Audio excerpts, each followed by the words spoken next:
Okay, so to begin with, just a few moments of reflection on posture, partly so that we can start to work more creatively with our posture, partly so that we get into the habit of using an awareness of our body as a way of drawing our attention inwards, just to get that sense of calmness, of stillness that comes with that. And this tends to be a sort of momentary glimpse, but we get used to the idea of returning to that on a regular basis.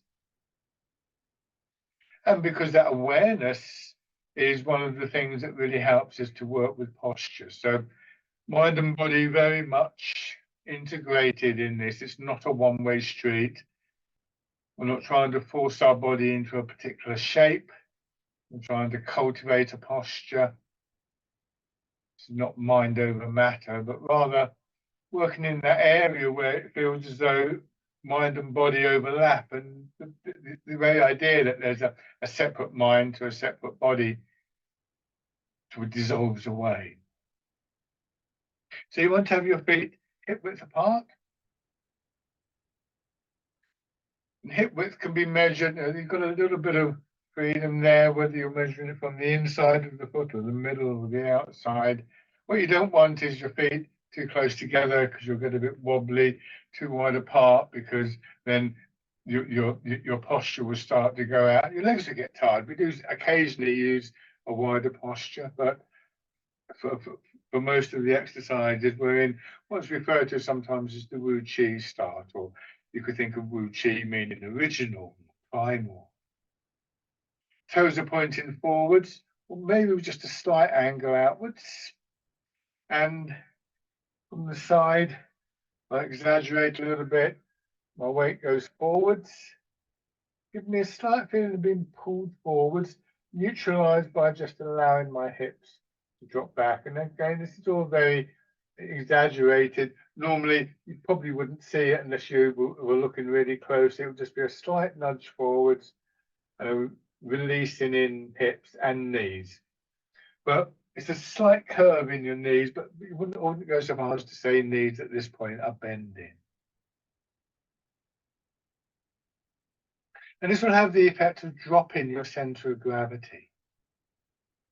We call it sitting. You sit into your legs, you sit into the ground. And like when you sit in the chair, your weight drops down. So there's less need for the upper body to strain.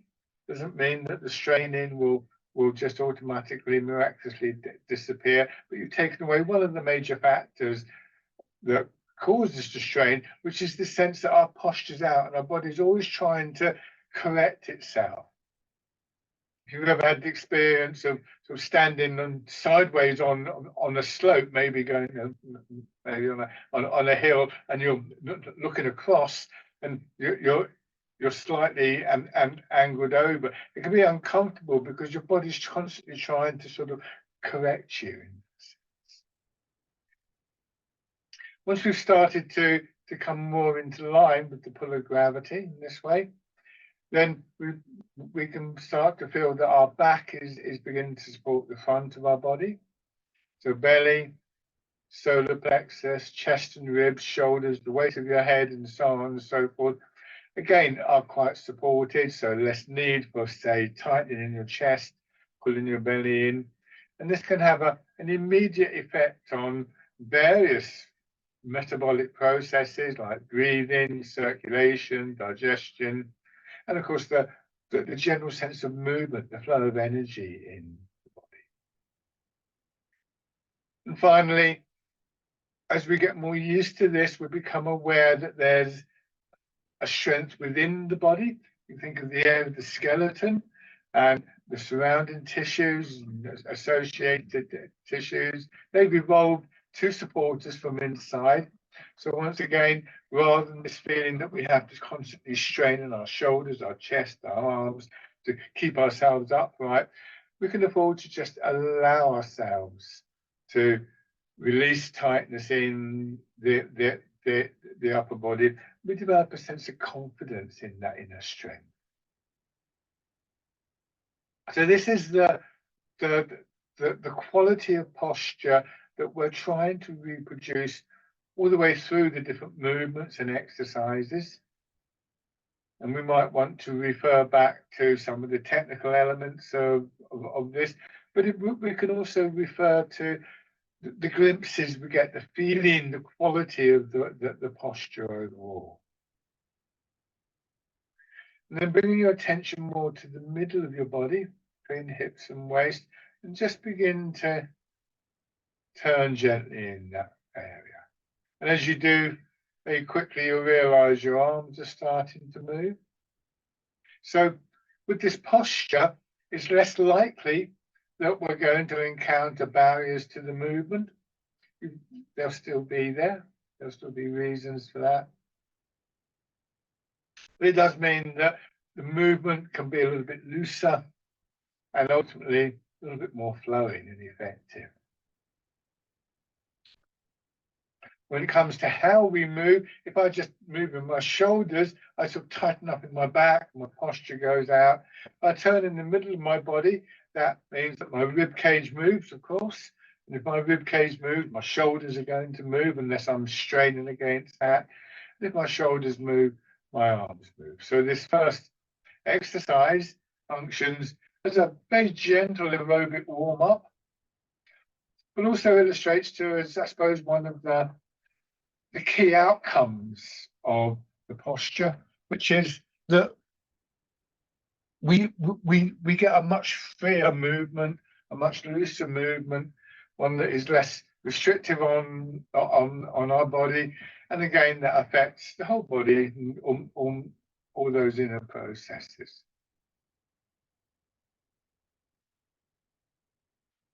You may find that after a little while you settle into a nice steady rhythm, a rhythm that begins to resonate through your body. And again, this is a quality that we want to try and maintain as we go through the different exercises, the sense of our whole body moving as one unit, and as one unit that allows, again, that sense of flow. So when we see Tai Chi for the first time, or even the second or third time, or whatever, what we often see, what we're often attracted to, I think the most obvious thing about Tai Chi is the lovely flowing movements. And we begin to realize that a lot of that is down to our posture. If we can maintain a good posture, then the movement will start to flow. And when the movement starts to flow, we start to feel that what happens in, say, our hips, as I described earlier, affects our shoulders and so on. So rather than what can be a slightly fragmented feeling of kind of like there's a leg down there somewhere, an arm up here, but in between we're not quite sure, it feels out of kilter in one way or another, gradually starts to smooth off.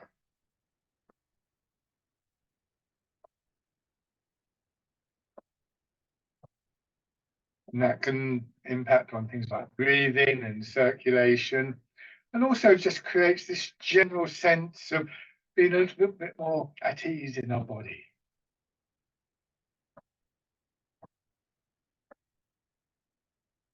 And I think that's an important contribution to our well-being. So going back again to the awareness of posture, which we try and maintain all the way through, these two elements of the sort of connectivity, the fluidity of our body, and the calmness of our mind are two of the sort of major beneficial outcomes of the practice.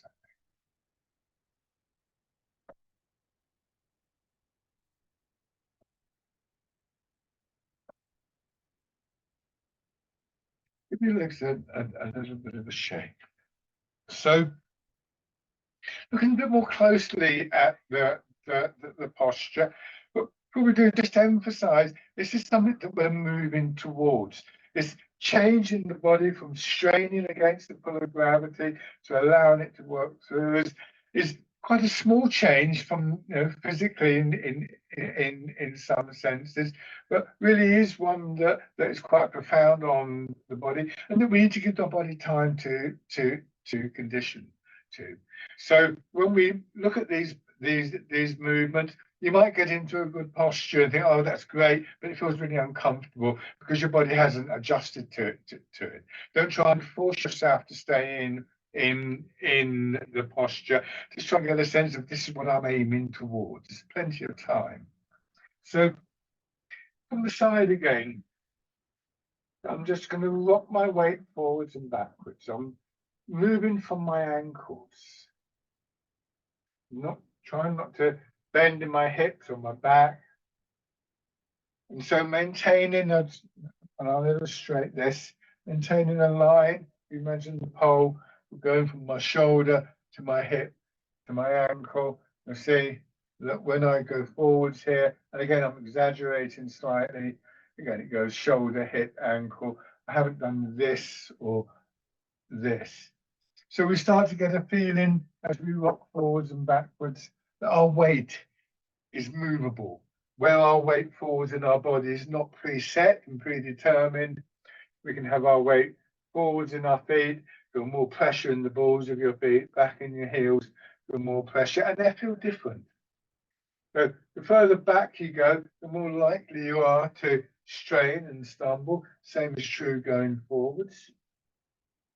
So one of the key things with this exercise is just to try and feel where the weight is most likely to settle.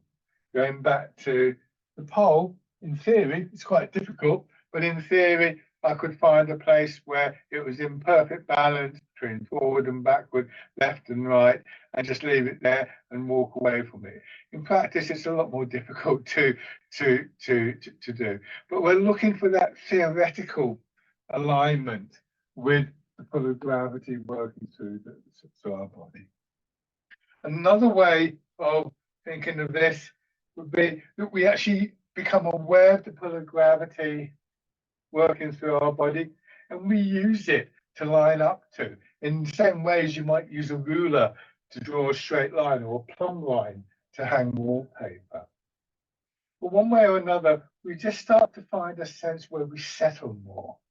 Ideally, that would be behind the ball of each foot, and that would actually aid this sense of just sinking back. So once again, we come into this position, trying to just not hold tension around lower back and across our hips and our buttocks, so that again, we get that feeling of sitting, of allowing gravity to pull us down, and then just beginning to get a sense for that inner strength of the body that works the other way, that responds to the pull of gravity. And then taking that a little bit further, go carefully with your knees, but let your hips drop back a little bit. And then pushing up. So we sink down a bit more. We allow gravity to pull our hips and lower back down a little bit more. And then at a given point, our legs respond by pushing us back up. And then gravity takes over and pulls us down. So from that posture that allows gravity to move freely through our body and allows the upward push, the upward energy to move freely through our body, we start to get what is actually one of the most fundamental cycles of movement in Tai Chi, cycles of energy, which is the downward movement, the yielding to the pull of gravity. And then the response, the upward movement. So we've got this cycle of movement, expanding, contracting, expanding, and contracting. Now bring your arms around as though you're cradling a ball, and use that movement as you feel the expansion, pushing your elbows out, and then pressing down. And pushing up, and sink.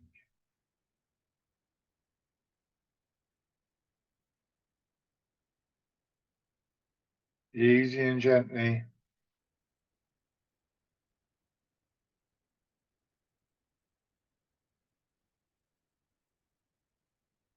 Let your legs move your arms. And one very common image that we use in Tai Chi is to move as though we're moving through water, or as though somehow the air around us was thicker than normal. And that encourages our arms to follow rather than to lead.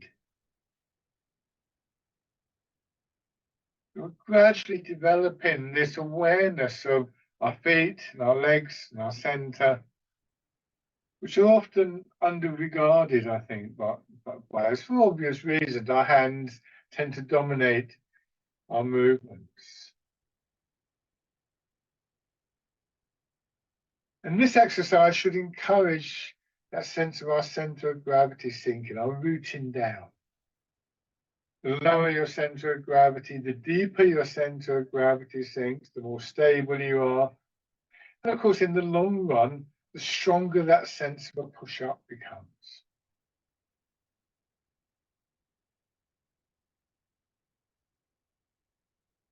But try not to just think of this as knees bending. There's more to it than that. It's really allowing your hips to sink, and your knees will bend to allow that. But it's possible to bend your knees a lot without rooting down. And about all you'll get is sore knees if you do that.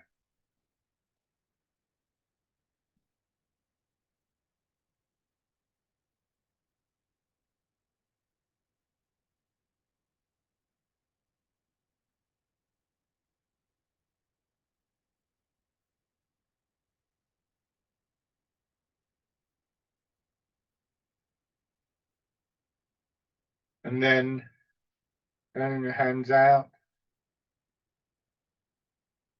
Wild goose.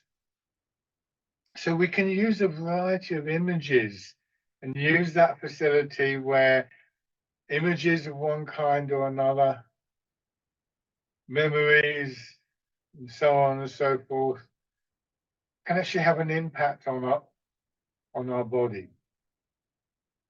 Again, it's that area where mind and body overlap. It's that area where the advertising billboards on the street really do affect us. We can walk past a billboard and maybe see a picture of a bar of chocolate and start thinking, I fancy a piece of chocolate. So there are physical responses to what happens in our attention, to what happens in our minds in general, our feelings. And we begin to take some kind of ownership of that with Tai Chi. So this one, the wild goose, if the image of the bird in flight conveys a quality or a feeling, then that's great. But try not to get distracted by the image. And then the next one is called Part in the Clouds. Let your hands drop and cross over and push up.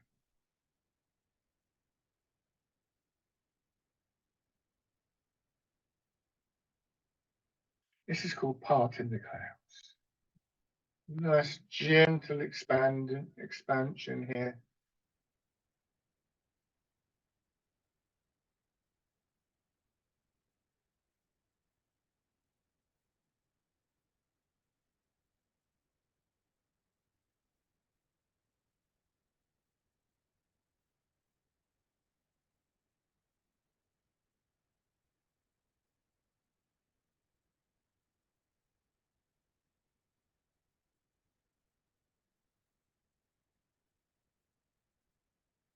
One more time.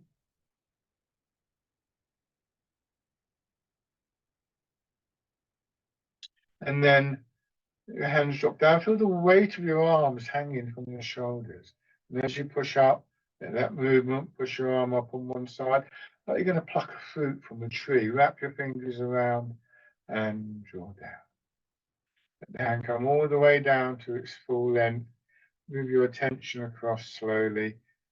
Do the same thing on the other side. Try not to think of this as a stretch.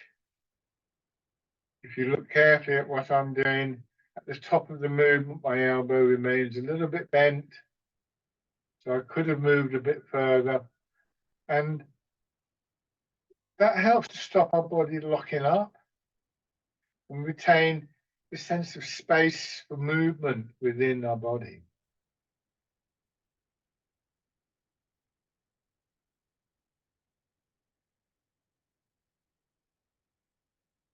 Notice whether you're speeding up and try and set a pace for the movement that's comfortable. But there is always a tendency to speed up. And in particular with this one, you might get about here and start trying to move the other arm. But just remind yourself, there isn't a hurry. There's plenty of time.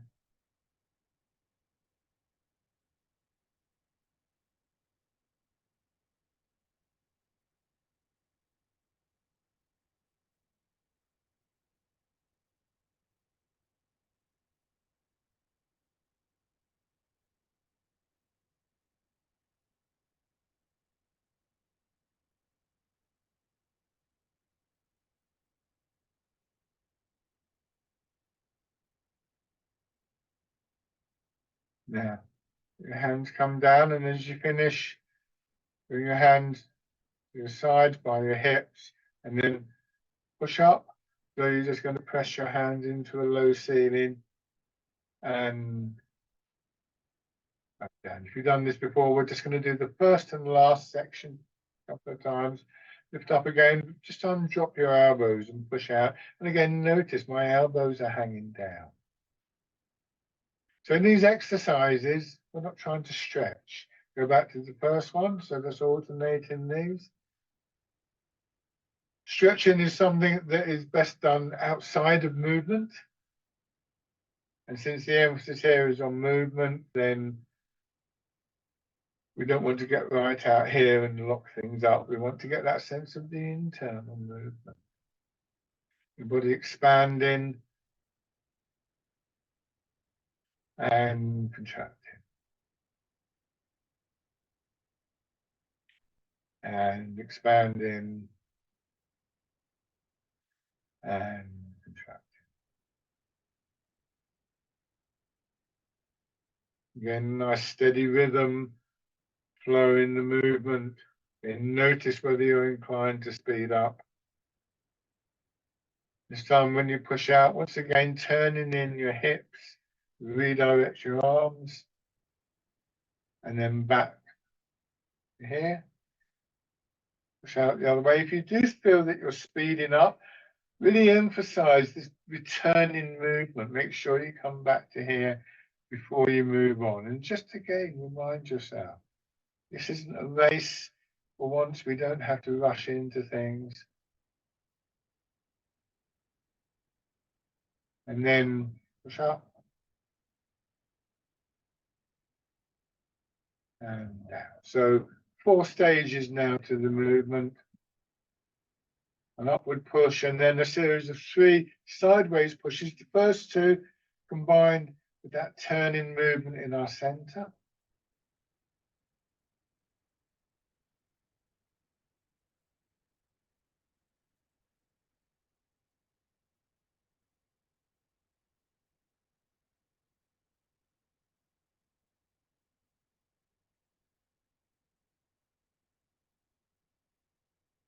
Keep a nice, steady, even pace rhythm.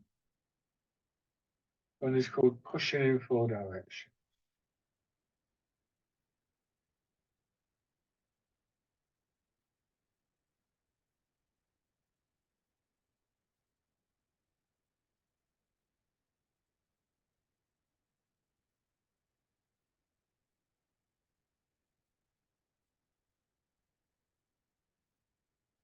This is the last one.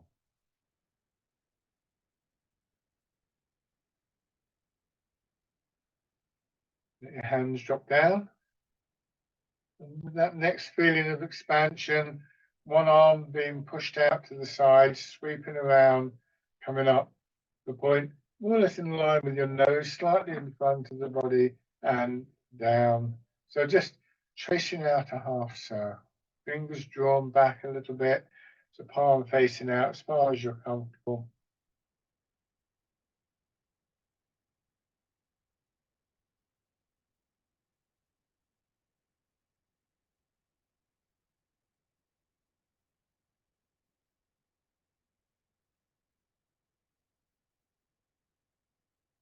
And then next time, if it's comfortable for you, remember it's quite a strong rotation in the shoulder, this one. Just turn a little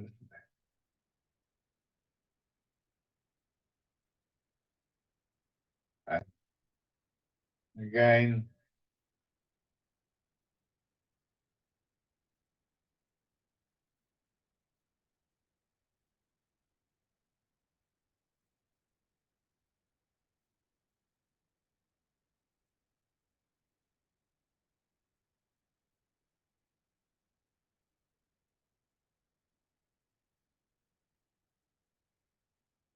insides.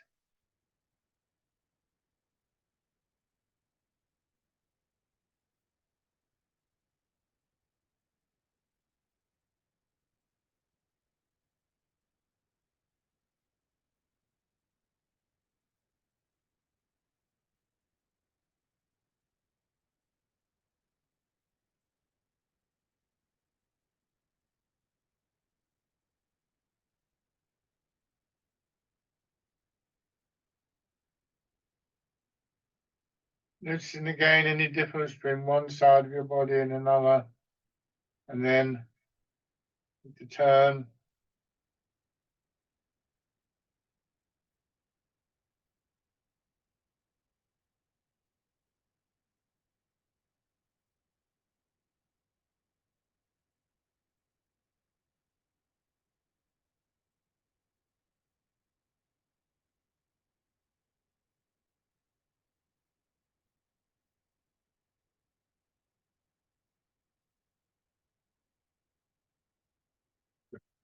Now, come back to this position, and once again, sinking down and pushing up. Again, if I show you from the side, as I do this, my pelvis remains more or less level. And again, nobody's coming around with a protractor and measuring this. You could think of your pelvis as being like a bowl of water. So as you go down and up, what you don't want to do is to move around like that and to spill the water. And with our hips dropping back and the connection between our hips and our shoulders, this means that we tend to stay upright. Be very careful with your hips and your knees and your back here. But this time, deliberately push your hips back, so it's like you're pouring the water out. And then let your hips drop back and down. Come back to the level, and your head and shoulders come up nice and easy, and you push up. Again, still aware of that potential center line in your body as you do this. So if this is the line with the pull of gravity, you see my hips going back. So in this position, not the most comfortable position in the world, but it's manageable. Whereas if I do this and my shoulders go forward, but my hips don't go back, I'm already falling over. And then coming back to the upright position, as my hips settle, my shoulders and my head come up nice and easy. And so, sorry, that wasn't very good, was it? The pole itself had tilted. But so we imagine this inside of our body. We're going to use this for the next two movements. So sinking down, and as you push up, your arms follow, and then hips go back and shoulders go back as you sink again. This is rowing a boat in the middle of the lake. So I'm doing this fairly big, so hopefully you can see some of what I'm doing. This is not an invitation for you to move this far. Just be careful, as I said, of your hips, your knees, your back.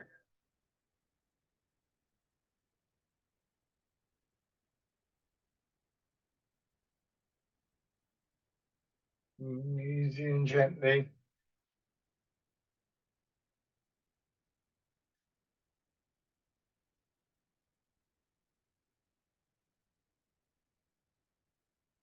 Rowing a boat in the middle of the lake.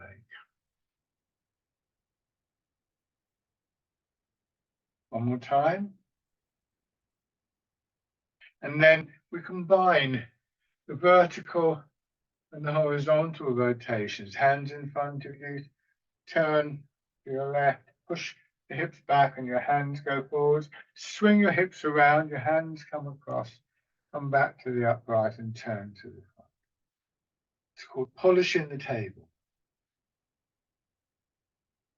Again, very carefully. It's not the case in Tai Chi that the bigger the movements, the better. Quite often, the smaller movements can be more interesting, and quite often the smaller movements can feel stronger because when we make small movements, we tend to engage different parts of our body.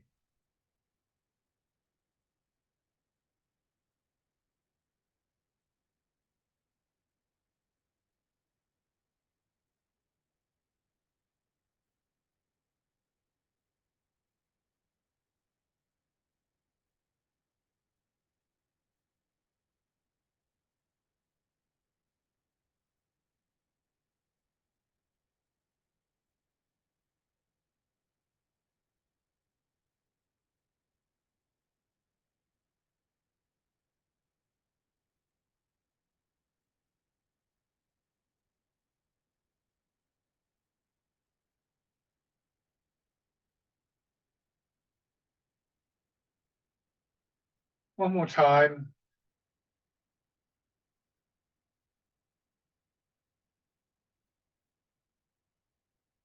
Good, and come back to standing.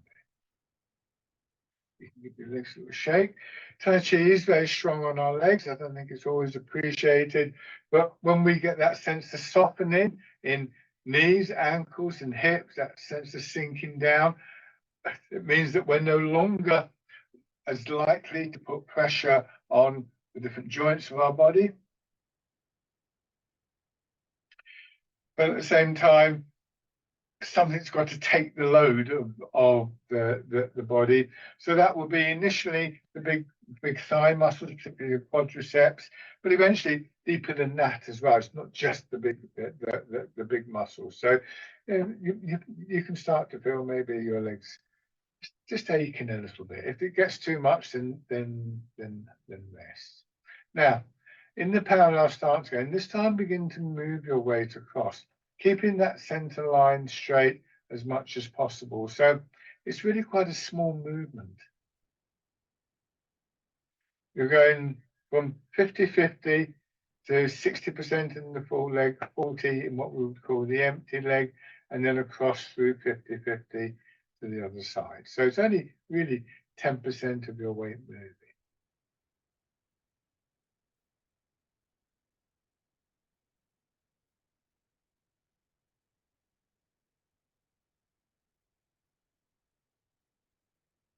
We can perhaps get a little bit more weight across if as we move across, we turn in the direction of the foot we're moving towards. So you feel more weight in your left leg and you turn.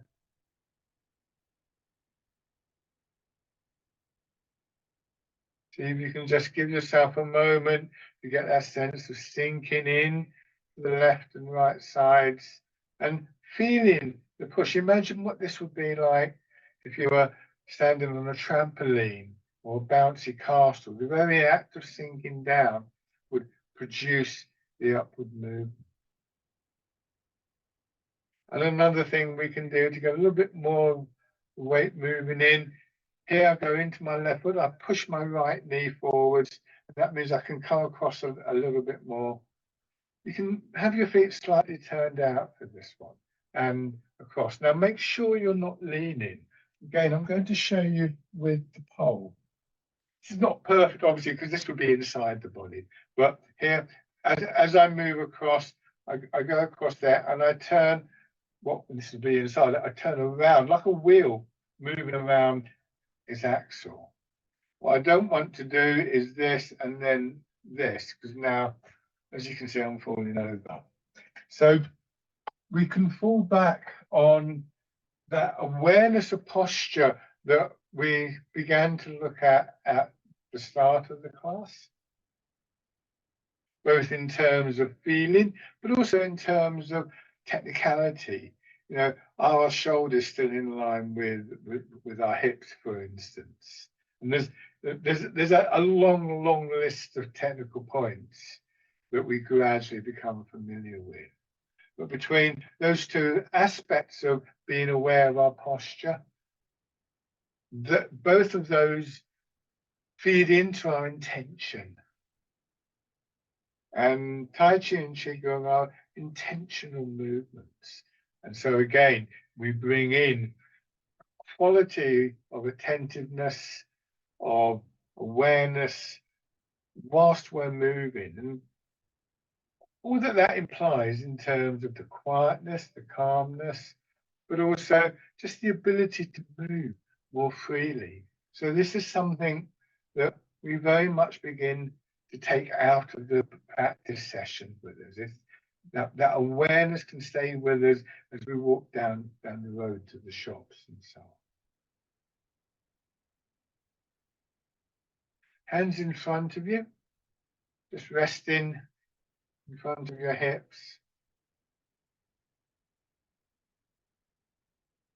This time, when you go across into your left foot, sinking down, and just bring your right hand up to shoulder height, no higher and not too far from your body.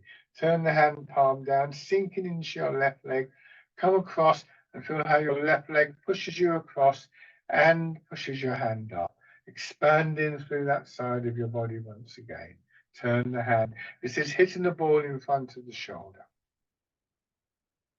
So we can begin to see that one of the aspects of that posture and being able to move, maintaining that posture and the free flow of movement of energy through our body, downward with the pull of gravity and upward, outward with our body's response, actually can lead to quite dynamic movements, like hitting the ball.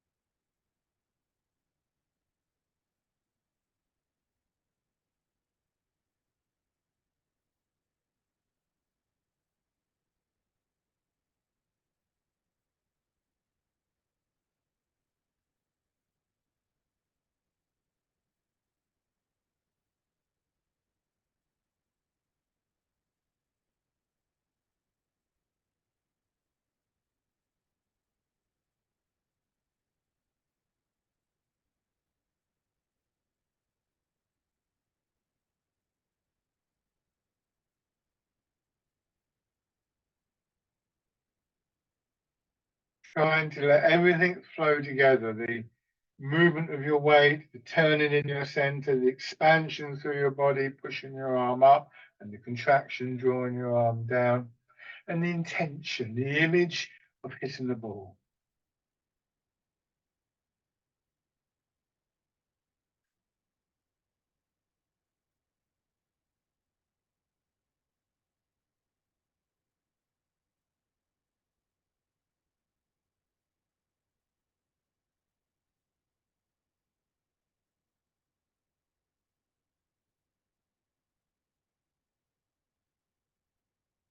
Nice and easy and gently.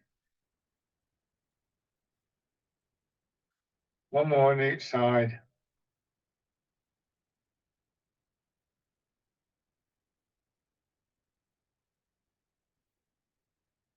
And coming back to the middle.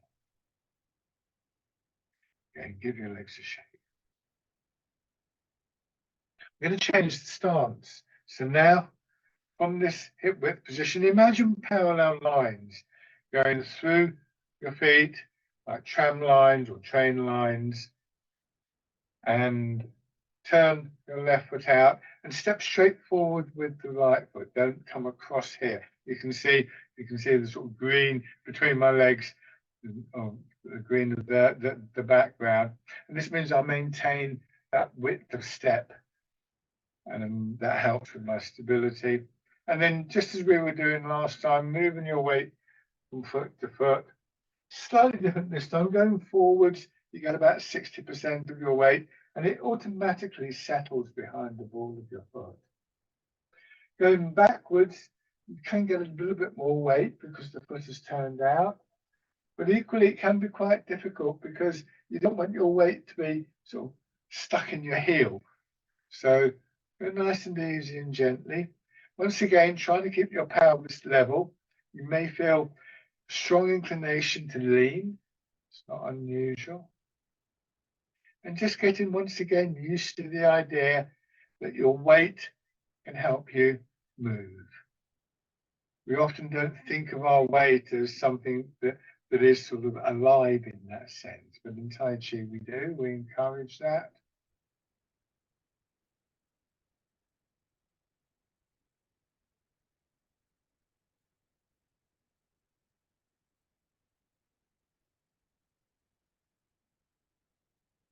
Now sink into your back foot. Just raise your toes, front toes a little bit. And turn the foot out and forwards. Push your back knee forward so your heel comes up. And as we do this, more and more of our weight will begin to settle through each leg. The idea is that your weight flows down through your hip, through your knee, through your foot into the ground, so that we're not straining to hold our weight up, we're actually allowing gravity to pull through. And once again, beginning to feel that once that's happened, our body responds with the pushback. And then bringing your foot in and back out, being careful about where you place the foot. The phrase that we use in Tai Chi is that we plant the foot. And when you plant something, you take good care about where you're planting it. It's not just a random step. So this means that there are elements here,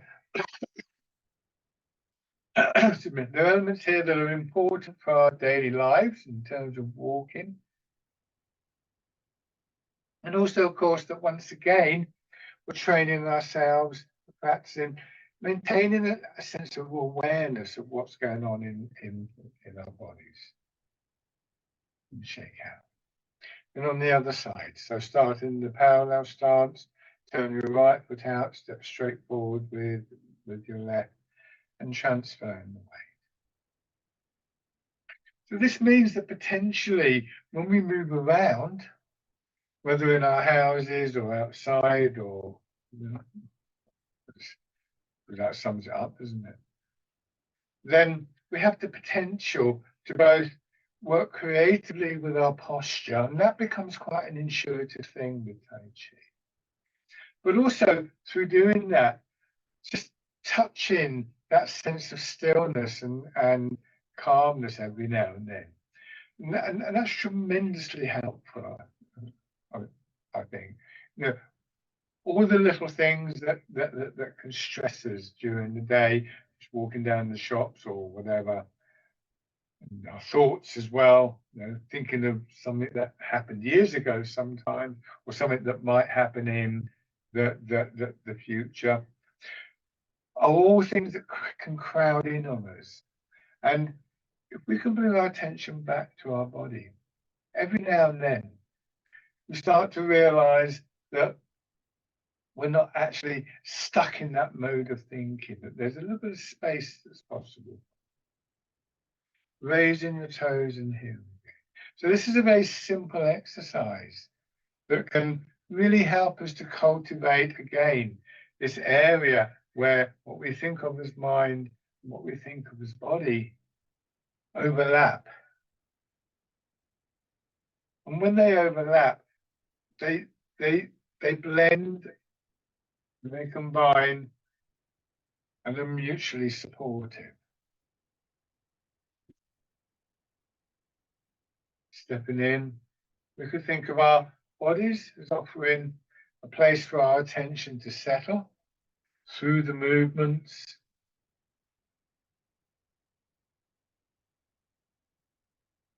And with that greater awareness of a settled mind, we can begin to work more creatively with how we move around.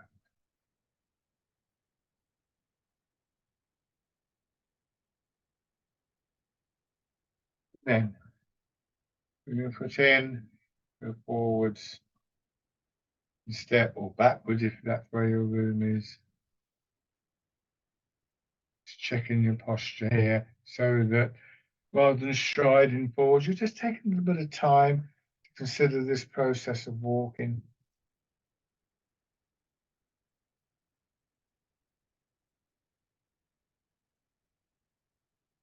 And then changing direction if you run out of space and haven't done so already.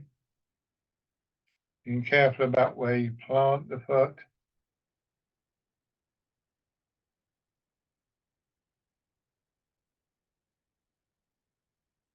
Feeling your weight settle into the leg that's going to be supporting you.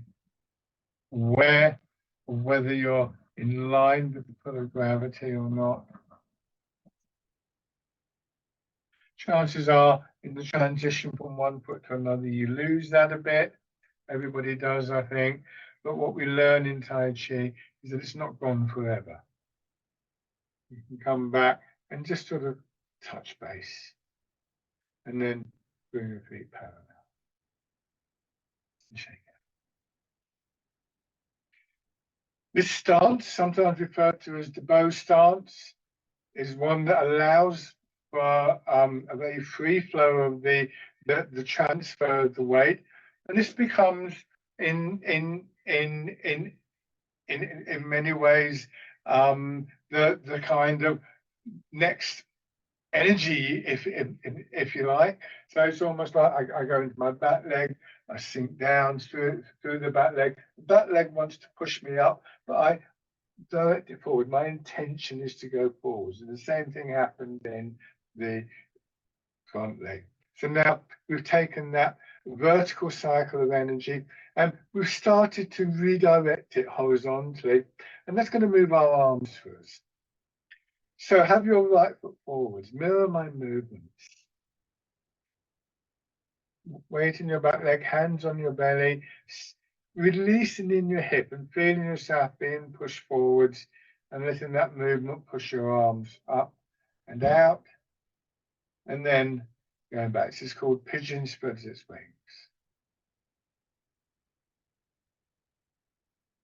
And that nice sense of expansion in belly and chest.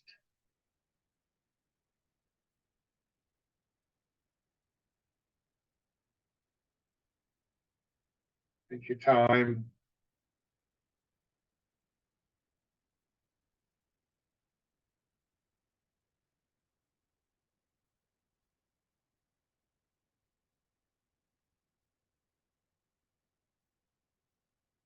Next time you're in your back leg, let your arms hang down again. Feel the weight of your arms.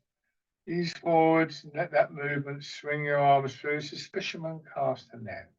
Like a wave coming from your back foot, through your hips, and your back, into the front of your body and into your arms.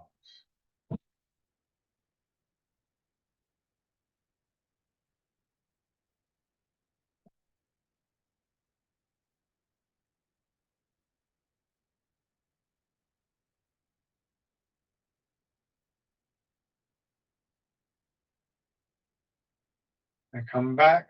As you do, turn a little bit to your left, so draw your arms across your body. Let them swing up to just below shoulder height, go forwards. And again, turning, swinging around, let your hands come up. So you make a sort of sideways figure of 8. So now we've got the combination of our weight sinking and releasing, transformed into a horizontal movement and a shape beginning to emerge through the turning of the center of our body.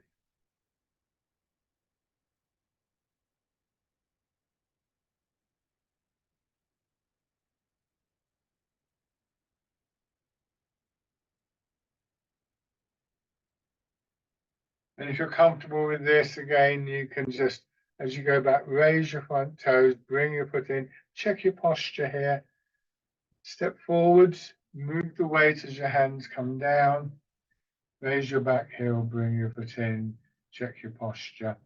And if you're comfortable with your posture like this, if your pelvis is level, just see if you can just raise your knee a little. You find that that's a bit too wobbly, then just keep your toes on the floor. It's not a competition.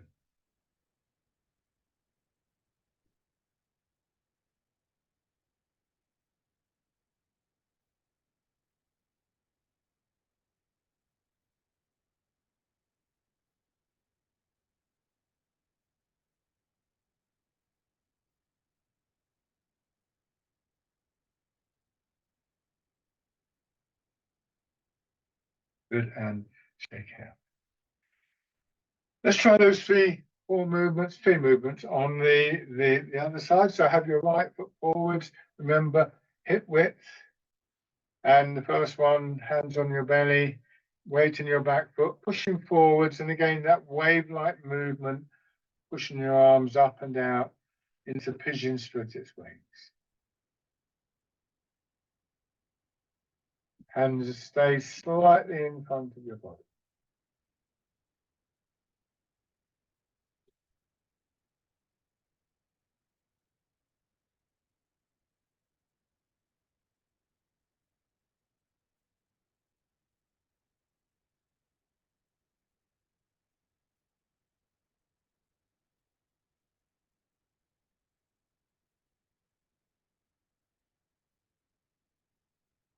One more time.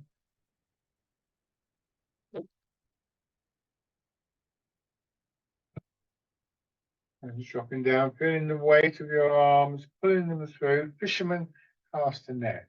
I always think of throwing a sheet over a bed or rolling out a carpet.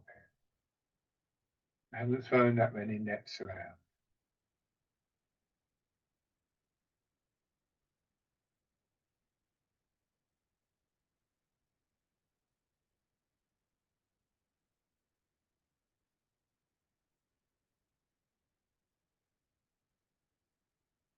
At the end of this movement backwards, turning into the figure of 8.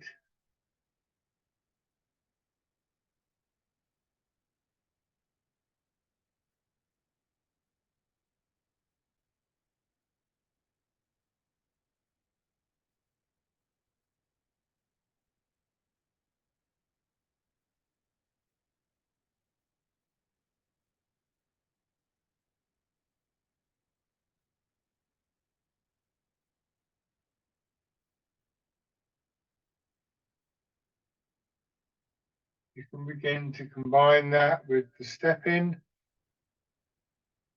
And I would always advise starting with toes downwards for the first one or two, because we don't know exactly how this movement, the turning in the center, movement of our arms is going to affect our posture. But as we get a better sense of that, really the key here, don't think about balancing. Your weight should sink down, we root down. We're in line with the pull of gravity. This is how we get to be stable in Tai Chi. When we're stable, we don't need to balance.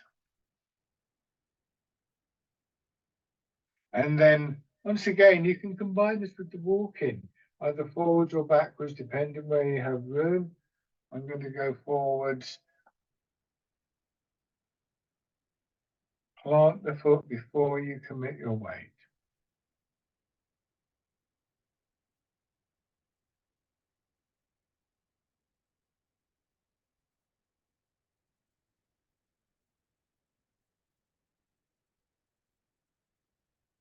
And then change direction.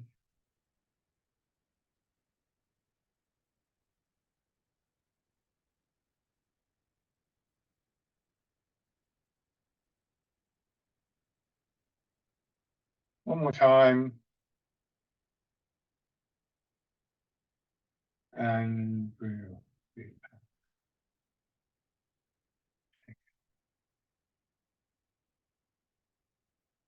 Okay.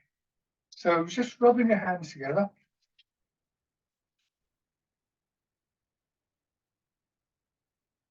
Tapping over your face.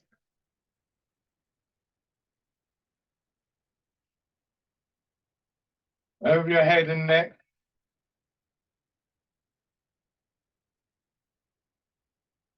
Onto one shoulder and your arm.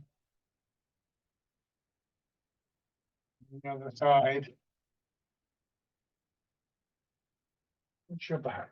As much of your back as you can comfortably, gently tap on it. Around your hips. And the hips.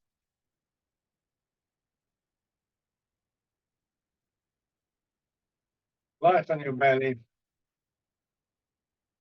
The upper part of your chest. The last exercise is the embrace tiger, return to the mountain. Once again, in the parallel stance, sink down once again. Start with your arms coming out a little bit. At the top of the movement, they come around to hold the ball, drawing in, and once again, just allowing that free flow of movement downwards through your body to a point where you settle for a moment.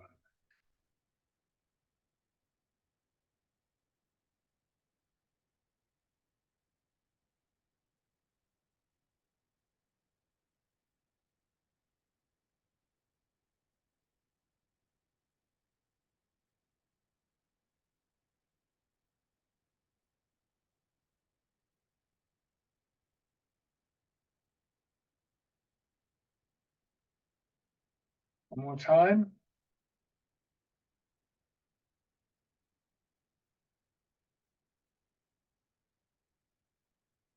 And stand.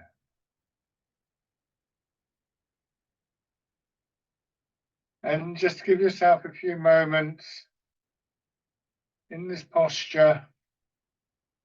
Once again, if it helps you, you can just let your weight settle backwards and forwards so that you can become very familiar with this posture, mind and body, really, that is more rooted, more stronger, more stable, physically, calmer, clearer, quieter, stiller in our minds. Just take a couple of slow, gentle breaths to finish.